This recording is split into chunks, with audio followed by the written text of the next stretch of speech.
পাকিস্তান কি গণহত্যার জন্য ক্ষমা চাইছে?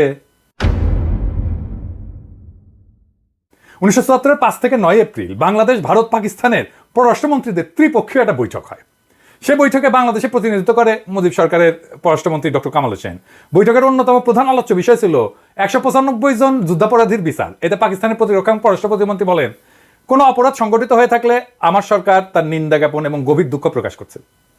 আর তখন পাকিস্তানের প্রধানমন্ত্রী জুলফিকার আলী ভুট্টো বলে, মিটমাট ত্বরান্বিত করার জন্য অতীতের সমস্ত ভুল ক্ষমা করে দিন এবং ভুলে যান। এই দুই বক্তব্যের পরিপ্রেক্ষিতে বাংলাদেশ সরকার সিদ্ধান্ত নেয় যে ক্ষমাশীলতার নিদর্শন হিসেবে এই বিচার প্রক্রিয়ায় তারা আর অগ্রসর হবে না। দেশে ফিরে 11 এপ্রিল 1974 ডক্টর কামাল হোসেন বলে যে বাংলাদেশে পাকিস্তান যে অপরাধ করছে তা প্রতিষ্ঠা করা, পাকিস্তান কর্তৃক তার সব অপরাধকে স্বীকার করানো এবং বাংলাদেশের বিচার অনুষ্ঠানের সামর্থ্য প্রতিষ্ঠা করাই ছিল প্রস্তাবিত যুদ্ধাপরাধী বিচারের মুখ্য উদ্দেশ্য। বর্তমান ক্ষেত্রেও পাকিস্তান তার অপরাধ স্বীকার এবং ক্ষমা প্রার্থনা করায় এই লক্ষ্য অর্জন করা গেছে। ডক্টর কামাল হোসেনের এই বক্তব্য পরদিন বাংলাদেশের সমস্ত পত্রিকায় প্রকাশিত হয়। এরপর বাংলাদেশের পক্ষ থেকে 195 জন যুদ্ধাপরাধীর বিচারের সিদ্ধান্তটা আনুষ্ঠানিকভাবে প্রত্যাহার করা হয়। এটাই ছিল প্রথম সরকারিভাবে ক্ষমা প্রার্থনা। আর ক্ষমা প্রার্থনা হয়েছে আরেকবার, হয়েছে দ্বিতীয়বার। ক্ষমা চাইছে পাকিস্তানের প্রধানমন্ত্রী ভুট্টো ঢাকায় এসে। 1974 জুনে শেখ মুজিবের আমন্ত্রণে পাকিস্তানের প্রধানমন্ত্রী ভুট্টো ঢাকা এসেছেন। ভুট্টোর সামনে রাতে একটা রাষ্ট্রীয় ভোজসভার আয়োজন করা হয়েছে। উপস্থিত আছে স্বয়ং সর্দার বডিগার্ড, মন্ত্রী পরিষদের অন্যান্য সদস্য। ভুট্টো ডিনারের আগে বক্তৃতা দিতে উঠছেন এবং বলতে শুরু করলেন। কি বলতেছেন শুনেন ভালো কইরা।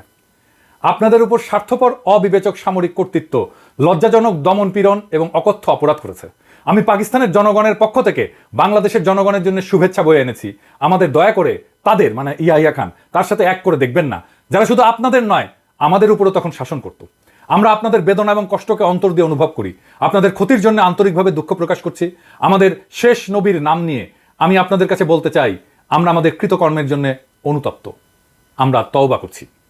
এর চাইতে আর ভালোভাবে কিভাবে ক্ষমা চাওয়া যায়? এইভাবেই তো ভুট্টো তার একটা রাষ্ট্রনায়কোচিত বক্তব্যে 71-এ পাকিস্তানের বাহিনীর বর্বরতার জন্য আনুষ্ঠানিকভাবে ক্ষমা চেয়েছিল। ভুট্টোর পরে শেখ মুজিব বক্তৃতা দিতে ওঠে।